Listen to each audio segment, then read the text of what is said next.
Mon mari a dit, je ne te vois plus comme une épouse. Nous sommes plus comme des colocataires. Alors je l'ai traité comme tel, pas de contact, pas de projet, pas de priorité. Il n'a pas aimé ça. Puis il a perdu la tête quand il a découvert que j'avais contacté un avocat spécialisé en divorce. Je m'appelle Sacha Jackson. J'ai 33 ans. Et il y a 5 jours, l'homme avec qui je pensais passer le reste de ma vie m'a calmement dit qu'il ne me voyait plus comme sa partenaire. Il a dit que nous étions plus comme des colocataires. Et la façon dont il l'a dit, sans colère, sans hésitation, sans regret, juste de la certitude. Comme s'il m'avait déjà quitté bien avant que cette conversation n'ait jamais eu lieu. Mais rien de tel ne commence en un seul instant. Ça commence en silence. Par de petits changements que vous essayez d'ignorer.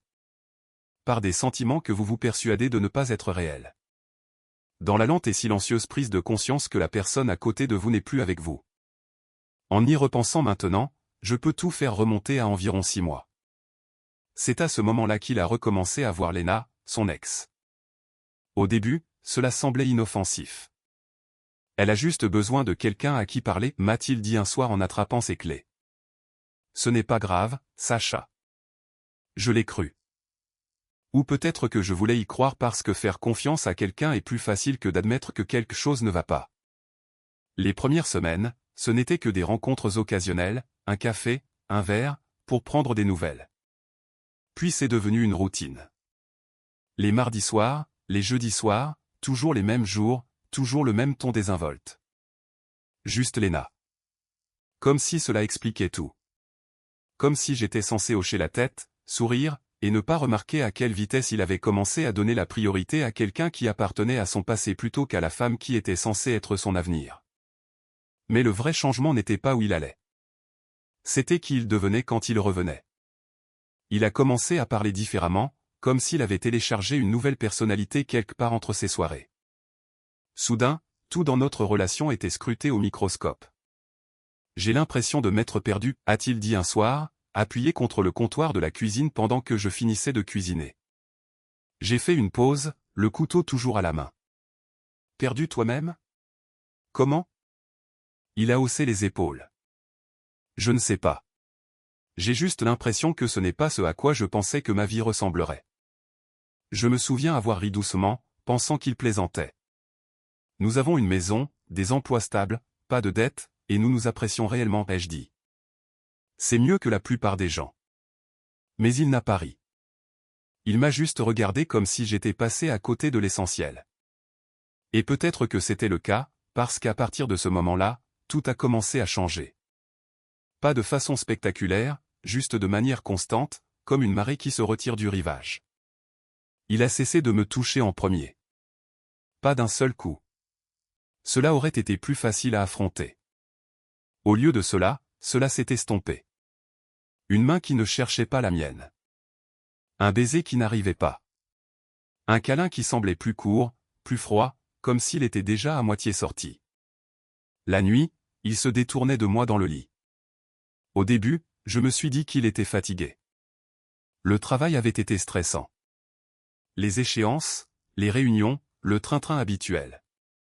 Mais le stress ne fait pas de quelqu'un un étranger. La distance, oui. Et la chambre à coucher. C'est là qu'il est devenu impossible de l'ignorer. Nous sommes passés d'une proximité facile et naturelle à de l'hésitation, puis à des excuses. Je suis épuisé. Pas ce soir. On peut juste dormir? Puis le langage a changé. J'ai besoin de me sentir connecté émotionnellement d'abord. Celle-là m'a presque fait douter de moi-même parce qu'elle semblait raisonnable. Elle semblait saine, jusqu'à ce que je réalise que c'était lui qui s'éloignait émotionnellement en premier lieu. J'ai commencé à faire plus d'efforts, à cuisiner ses plats préférés, à planifier de petites soirées en amoureux, à essayer de parler, de vraiment parler de ce qui se passait. Mais chaque tentative donnait l'impression de frapper à une porte verrouillée. Et chaque fois qu'il me rejetait, ce n'était pas avec douceur. Ce n'était pas avec gentillesse. C'était avec irritation. Comme si je demandais trop, comme si vouloir que mon propre petit ami me regarde avec affection était en quelque sorte un inconvénient. Après la 4e fois où il m'a repoussé sans même faire semblant de s'en soucier, j'ai arrêté d'essayer. Non pas parce que je ne le voulais pas, mais parce que quelque chose en moi refusait de mendier, refusait de me rabaisser juste pour être choisi. Puis sont venues les petites choses, celles dont les gens ne parlent pas, car individuellement elles semblent inoffensives, mais ensemble elles sont dévastatrices. Il a arrêté de me demander comment s'était passée ma journée, a cessé de remarquer quand je changeais de coiffure, a arrêté de rire aux blagues qui le faisaient autrefois me serrer contre lui et m'embrasser sur la tempe. Au lieu de cela, il s'asseyait à côté de moi, faisant défiler, toujours défiler. Son téléphone est devenu plus intéressant que tout ce que j'avais à dire. Et parfois, il lui souriait.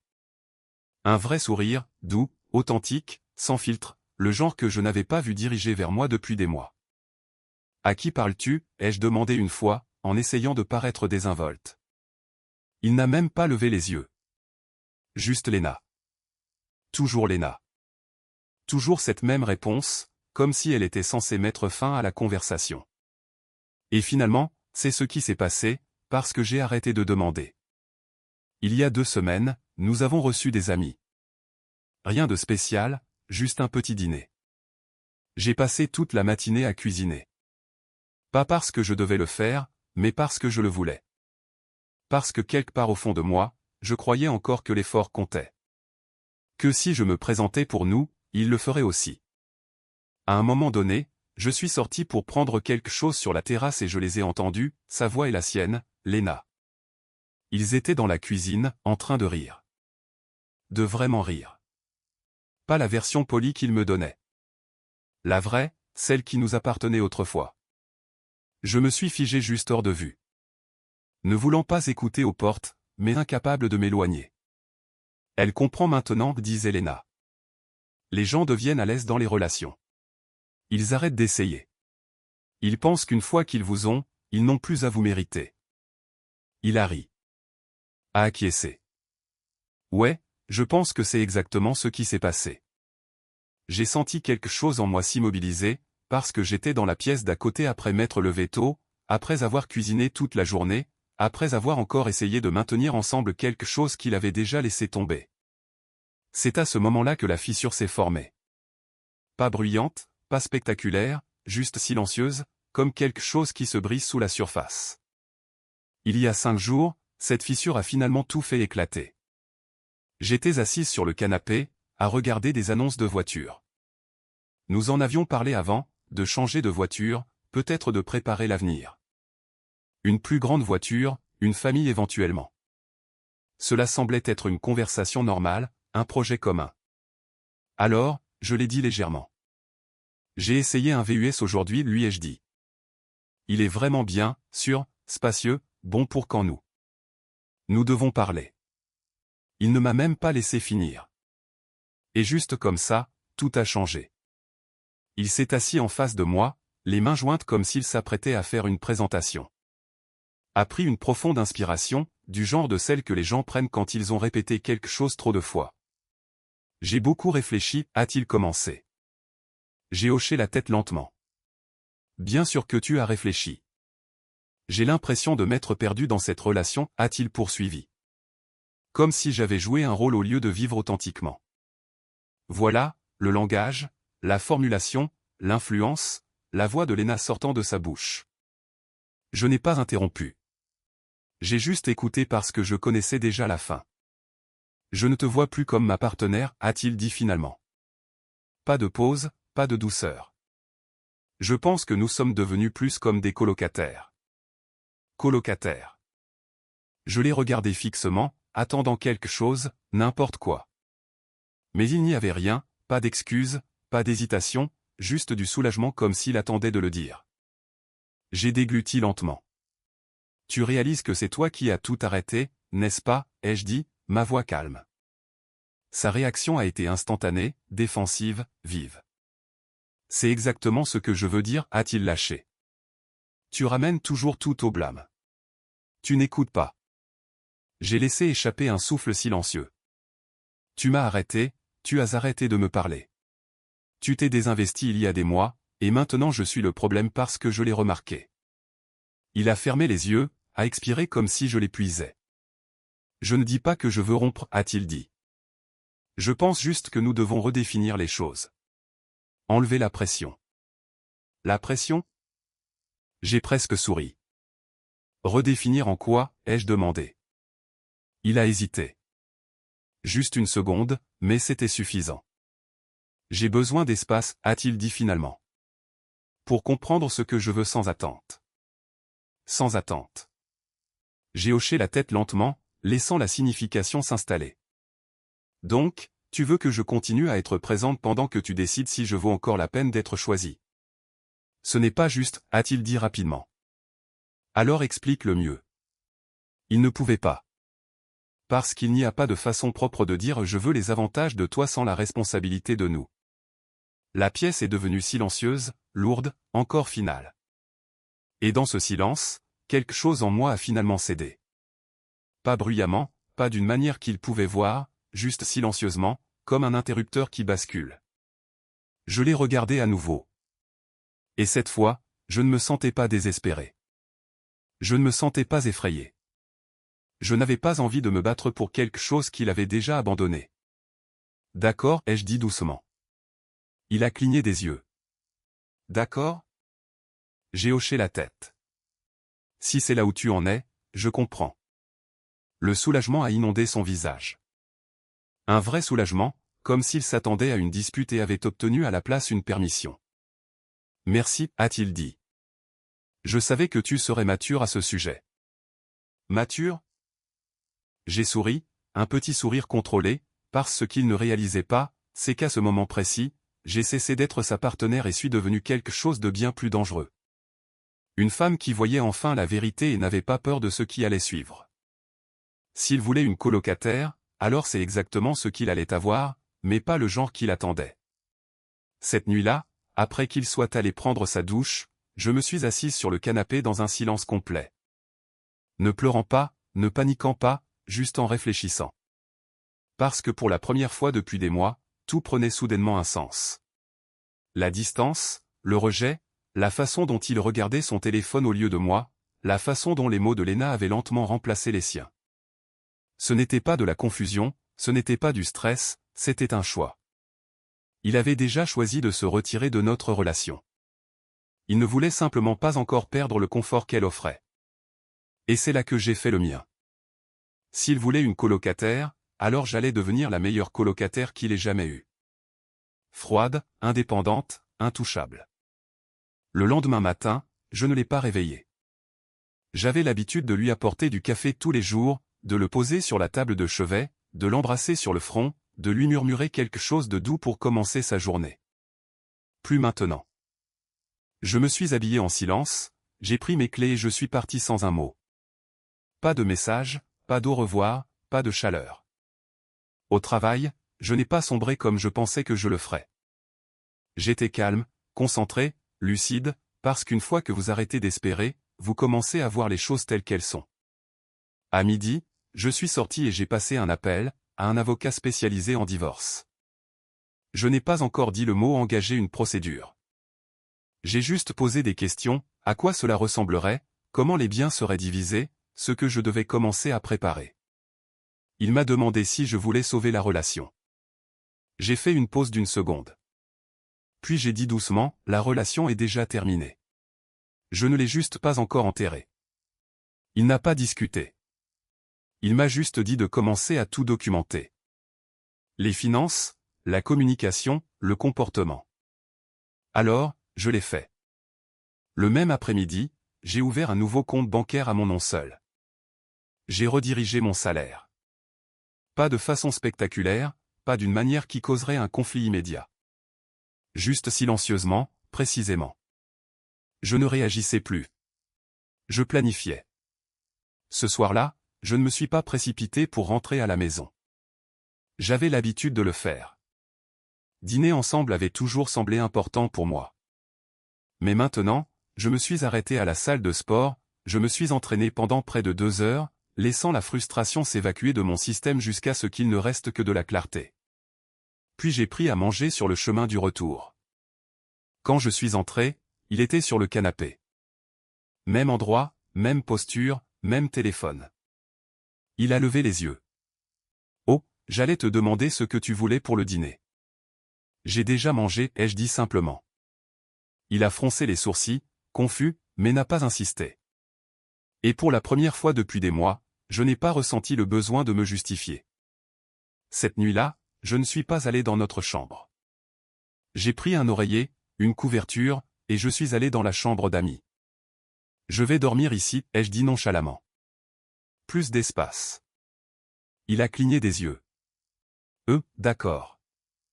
Pas de protestation, pas d'inquiétude, pas de pourquoi, juste de l'acceptation. Cela m'a dit tout ce que j'avais besoin de savoir. Le lendemain matin, je suis reparti sans dire au revoir. À l'heure du déjeuner, il a envoyé un SMS, « Tu veux qu'on commande à ce restaurant thaï ce soir ?» J'ai fixé le message un instant. Cet endroit avait été le nôtre. Un petit rituel que nous partagions toutes les 2 semaines. J'ai répondu. J'ai des projets. Je n'en avais pas. Pas encore. Mais 5 minutes plus tard, j'en avais, car j'ai envoyé un SMS à mon collègue Marcus pour lui demander s'il voulait aller dîner. Quand je suis rentré ce soir-là, il était tard. La maison était silencieuse. Sa porte était fermée. Et pour la première fois depuis longtemps, je n'avais pas l'impression qu'il me manquait quelque chose. Je me sentais libre. Le changement ne l'a pas frappé immédiatement. Au début, il a traité cela comme une phase, comme si j'allais finir par revenir. Mais le vendredi, il a commencé à remarquer, et c'est là que les choses sont devenues intéressantes.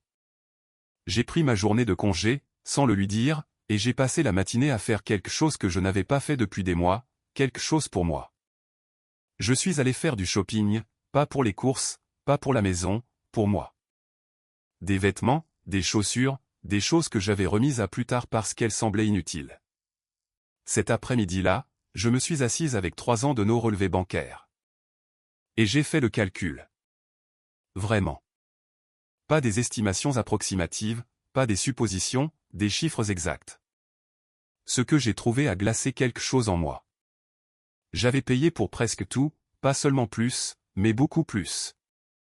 L'hypothèque, les charges, les courses, les vacances, les réparations, les sorties au restaurant, tout.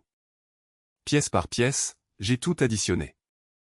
Et quand j'ai finalement atteint le total, je suis resté à fixer le nombre sur l'écran. Des dizaines de milliers. De l'argent que j'avais investi en nous. Pendant qu'il était assis en face de moi à parler de se perdre lui-même. Ce soir-là, il a finalement essayé de parler. J'ai réfléchi à ce que j'ai dit, a-t-il commencé, se tenant maladroitement dans l'embrasure de la porte de la chambre d'Amy. J'ai levé les yeux de mon ordinateur portable. À propos de nous étant des colocataires. J'ai hoché la tête lentement. Oui, j'y ai pensé aussi.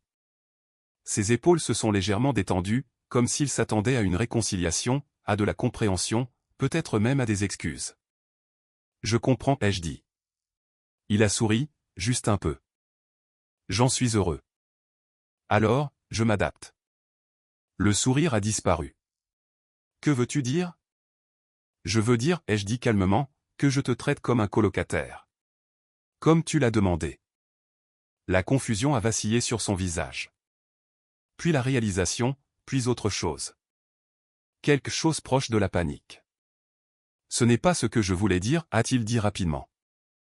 J'ai penché la tête. Tu as dit que tu ne me voyais pas comme ta partenaire, alors je respecte ça. Sacha, allons.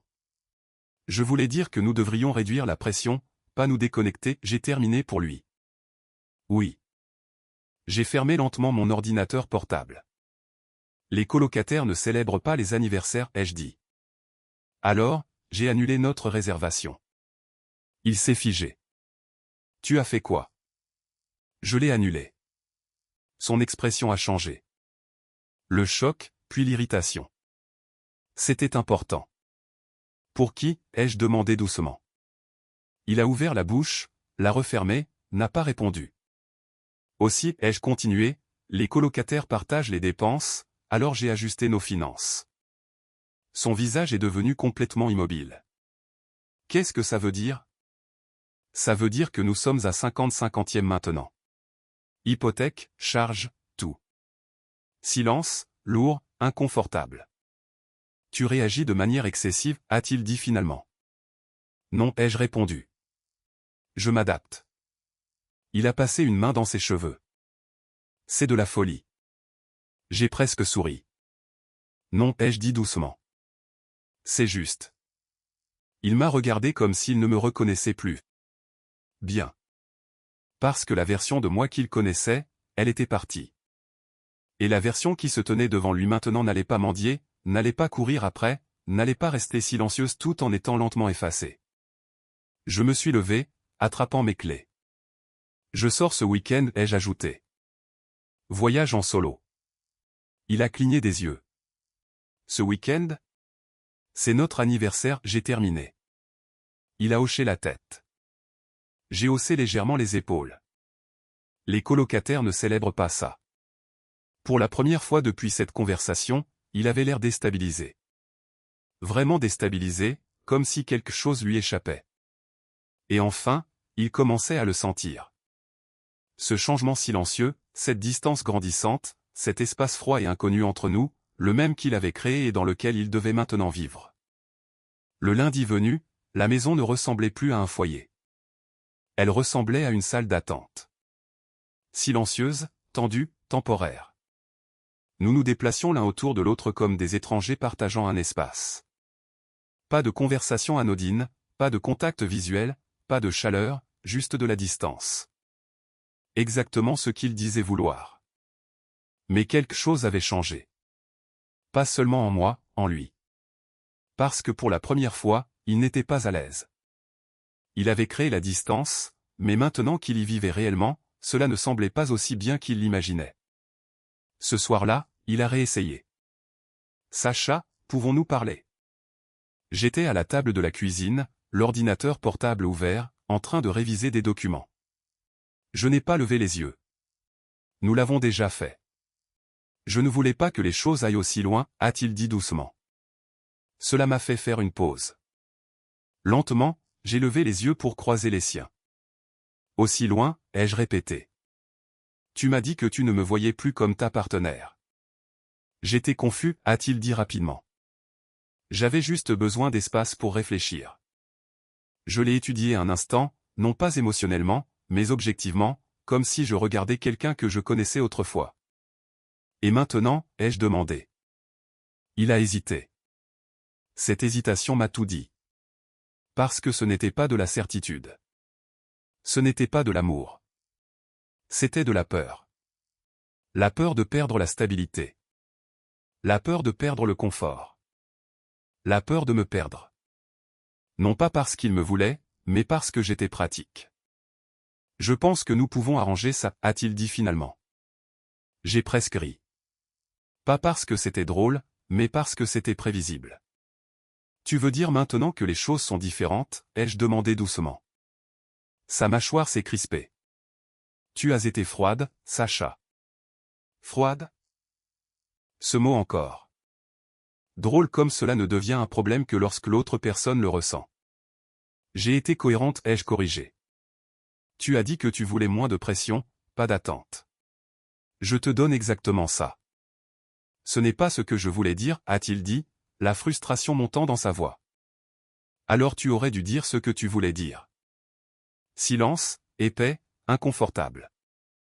Puis il a dit quelque chose qui a failli me faire ressentir quelque chose à nouveau. Presque. Je pense que tu réagis de manière excessive. Et juste comme ça, la moindre parcelle d'empathie qui aurait pu exister s'est complètement refermée.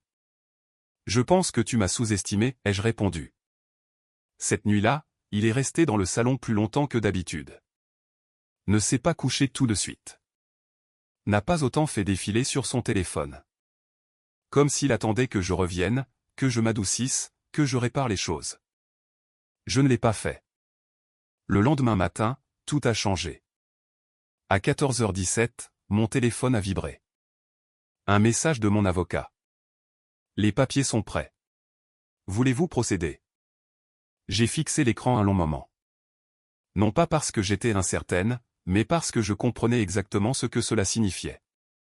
Il n'y aurait pas de retour en arrière après ça. Pas de peut-être. Pas de nous trouverons une solution. Juste la finalité. J'ai tapé un mot en retour. Oui. Puis un autre message. Faites-le signifier à son bureau demain. En public, propre, indéniable. S'il voulait réduire notre relation à quelque chose de transactionnel, alors j'allais y mettre fin de la même manière. Le lendemain, j'ai travaillé de la maison, emballant tranquillement de petites choses, des photos, des documents, des morceaux de ma vie que je ne voulais pas voir emmêlés dans les conséquences. Il est parti ce matin-là comme si tout était normal, comme si ce n'était qu'une autre phase que nous allions surmonter. À 14 heures, tout a basculé. À 14h14, mon téléphone a commencé à sonner. Son nom s'est affiché sur l'écran. Une fois, 2 fois, 3 fois. Je n'ai pas répondu. Puis les messages sont arrivés. Sacha, qu'est-ce que c'est que ça? Tu es sérieuse en ce moment? Appelle-moi. J'ai fermé les yeux une seconde. Je l'ai laissé mariner dedans. La confusion, le choc, la prise de conscience. À 15h03, la porte d'entrée s'est ouverte avec fracas. Il est entré rapidement, en colère, rouge, désorienté, tenant les papiers à la main. Qu'est-ce que c'est que ce bordel, a-t-il exigé. J'ai levé les yeux calmement. Les papiers du divorce? Son rire était sec, incrédule. Tu m'as fait signifier les papiers à mon bureau devant tout le monde. C'est là que tu es pendant la journée, ai-je dit simplement. Tu m'as humilié. J'ai légèrement penché la tête. Non, ai-je dit. Tu t'es fait ça tout seul. Son expression a changé, la confusion se transformant en quelque chose de plus sombre. Qu'est-ce que ça veut dire? J'ai tendu la main, tourné mon ordinateur portable vers lui. Une capture d'écran, puis une autre, et une autre. Son visage s'est vidé de sa couleur. Un profil de rencontre, des photos récentes, une biographie qui parlait de chercher quelque chose de vrai. Aucune mention de moi. Aucune mention de nous. Juste lui. Réécrivant sa vie comme si je n'existais pas. J'allais te poser des questions à ce sujet, ai-je dit calmement. Mais je me suis dit que les actions parlent plus que les mots. Il a regardé l'écran, puis moi, puis à nouveau l'écran. J'explorais juste, a-t-il dit faiblement. Explorer. J'ai laissé ce mot flotter dans l'air. Tu mentais, ai-je corrigé. Sa voix s'est élevée. Tu m'as poussé à faire ça. Tu as été distante, froide. Je t'ai donné exactement ce que tu as demandé, les jeux interrompus. Tu as dit que tu ne voulais pas d'une partenaire, alors j'ai arrêté d'agir comme tel. Ce n'est pas la même chose que de tromper, j'ai terminé pour lui. Silence. Il n'a pas nié, car il ne le pouvait pas. Au lieu de cela, il a essayé autre chose. Un ton plus doux, une approche différente. D'accord. J'ai merdé, a-t-il dit. Mais nous pouvons arranger ça. Je vais le supprimer. J'arrêterai de voir qui que ce soit. Nous pouvons revenir en arrière. Revenir en arrière. Comme si rien ne s'était passé. Comme si je n'avais pas passé des mois à disparaître lentement dans ma propre relation. Je me suis levé lentement, j'ai marché vers lui, je me suis arrêté juste assez près pour croiser ses yeux. Tu ne me veux pas, ai-je dit doucement. Il a cligné des yeux. Si. Je te veux. Tu veux ce que je fournissais. Cela l'a fait taire. Parce que c'était vrai et nous le savions tous les deux. Tu voulais la liberté, ai-je continué. Tu voulais de l'espace. Tu voulais explorer des options sans perdre la stabilité. Ma voix n'a pas tremblé, ne s'est pas brisée. Parce que je ne parlais plus sous le coup de l'émotion. Je parlais avec clarté. Alors, je te l'ai donné. Ses yeux se sont adoucis. Désespéré maintenant. Sacha, s'il te plaît. Ce mot. S'il te plaît. Trop tard. J'espère que tu trouveras ce que tu cherches, ai-je dit. Mais je ne serai pas là quand tu le feras. Il a tendu la main vers moi. J'ai reculé. Juste assez. Comme s'il y avait une ligne invisible qu'il ne pouvait plus franchir. Ne fais pas ça, a-t-il murmuré. Je l'ai déjà fait. Le silence est de nouveau tombé entre nous. Mais cette fois, il n'était pas lourd. Il n'était pas douloureux. Il était vide. Et pour la première fois depuis longtemps, ce vide ne m'effrayait pas. Il ressemblait à de la paix. Il est resté là un instant de plus, puis s'est tourné, et sorti. La porte s'est refermée derrière lui, et juste comme ça, c'était fini. Pas officiellement, pas légalement, mais émotionnellement, complètement. Je me suis rassise à la table, j'ai regardé autour de la maison, les murs, les meubles, la vie que nous avions construite, et je n'ai rien ressenti, ni chagrin, ni regret, juste de la libération. Des semaines plus tard, les papiers étaient signés, la maison vendue, le compte partagé. Propre, final. J'ai déménagé dans un nouvel endroit, plus petit, plus calme, le mien, et pour la première fois depuis des années, je n'avais pas l'impression d'attendre que quelque chose s'effondre. J'avais l'impression d'y avoir déjà survécu. Les gens pensent toujours qu'une rupture est bruyante, dramatique, explosive. Mais parfois, elle est silencieuse, calculée, inévitable. Il ne m'a pas perdu en un instant. Il m'a perdu lentement dans chaque rejet, chaque excuse. Chaque fois qu'il a choisi la distance plutôt que la connexion, et le temps qu'il réalise ce qu'il perdait, j'étais déjà parti. Il voulait une colocataire, alors je lui en ai donné une. Puis je lui ai donné quelque chose de mieux. La liberté, juste pas le genre qui venait avec moi.